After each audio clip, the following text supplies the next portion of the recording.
DYC एवाईसी में उनको recognition दिया जाएगा। तो जो नई जनरेशन आ रही है उसका क्वालिफिकेशन जो होगा पार्टी में ज्वाइन करने का वो आपका ये पीटीएफ होगा। पीटीएफ काइंड ऑफ रिकॉग्निशन के लिए एक उसका एक तरीका हो सकता है। अदर देन इलेक्शन ये भी एक तरीका है कि आप इसके क्राइटेरिया के माध्यम से आप सिलेक्ट किए जा सकते हैं। पिछले दिनों दिल्ली जंतर मंतर पे जो प्रोटेस्ट हुआ था युवाओं की काफी भूमिका रही थी, उसको लेकर क्या कहेंगे? जी, जंतर मंतर में जो प्रोटेस्ट हुआ था वो आपने 20 तारीख को तो देख लिया है।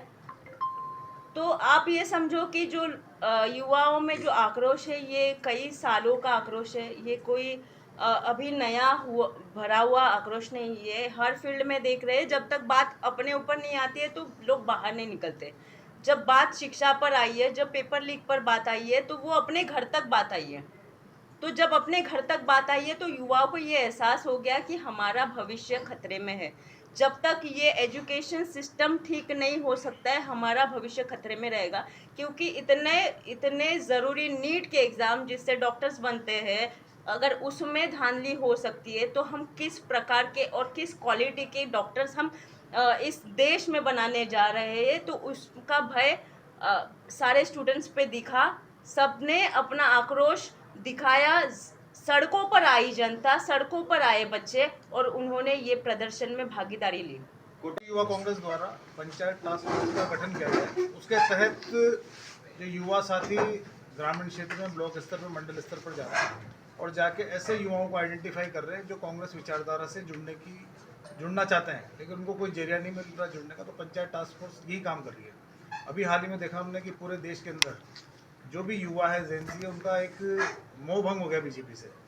जो जेनजी मोदी को लेके आया था, जो कहता था कि मोदी जी के झूठे भरोसे में, झूठे वादों में अच्छे दिन आएंगे, अच्छे दिन आएंगे, वो अच्छे दिन तो नहीं आए। लेकिन युवा ये समझ गया ना तो हमारे पेपर सेफ है, हमारे पेपर लीक होते हैं, ना हमें रोजगार मिल रहा है।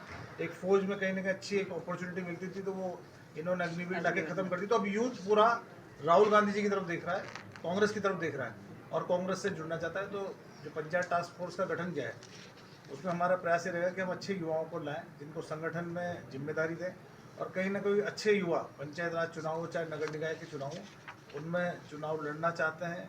अगर वो विनिंग है तो हम उनको जरूर मौका दें। कांग्रेस में जो आवेदन लिए जा रहे हैं वो सोशल मीडिया के फॉलोवर्स देख के लिए जा रहे हैं?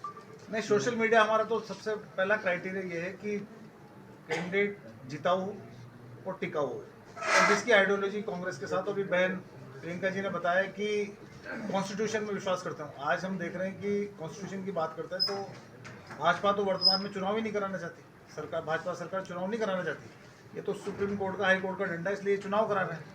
तो कहीं ना कहीं संविधान की अवहेलना का काम ये करते हैं। अब गाँव में एक संविधान संशोधन करके गाँव के अंदर ग्रामीण क्षेत्र में बहुत बड़ी योजना नरेगा लेके कांग्रेस आई, यूपीए गवर्नमेंट आई, लेकिन उस नरेगा को पूर्ण रूप से खत्म करने का काम किया तो बीजेपी सरकार ने किया। तो ये सब चीज़ें मुद्दे हैं और ये सब एक कहीं ना कहीं देखा जाए तो संविधान का पार्ट है और कांग्रेस पार्टी संविधान को बचाने का काम कांग्रेस कर रही है। एआईसीसी के निर्देश द्वारा राजस्थान यूथ कांग्रेस ने और इंडियन यूथ कांग्रेस ने पंचायत टास्क फोर्स को राजस्थान में पायलट प्रोजेक्ट के तौर पे लॉन्च किया है, जिसके अंदर 40 साल तक की आयु के युवा, चाहे वो महिला हो पुरुष हो, चाहे यूथ कांग्रेस के संगठन से जुड़े हुए हों या एनएसवाई से हों या कांग्रेस किसी भी संगठन से जुड़े हुए हों या कांग्रेस की विचारधारा में विश्वास रखते हो, ऐसे लोगों को पंचायत टास्क फोर्स के माध्यम से हमारे इंचार्जेस लगाए गए हैं। उन लोगों को ज़्यादा से ज़्यादा उनकी आगामी पंचायत और शहरी निकाय चुनाव की चुनावी भागीदारी में जोड़ने के लिए पंचायत टास्क फोर्स का गठन किया गया है। उसी के लिए आज हम लोग ये प्रेस कॉन्फ्रेंस करके इस पायलट प्रोजेक्ट को यहाँ लॉन्च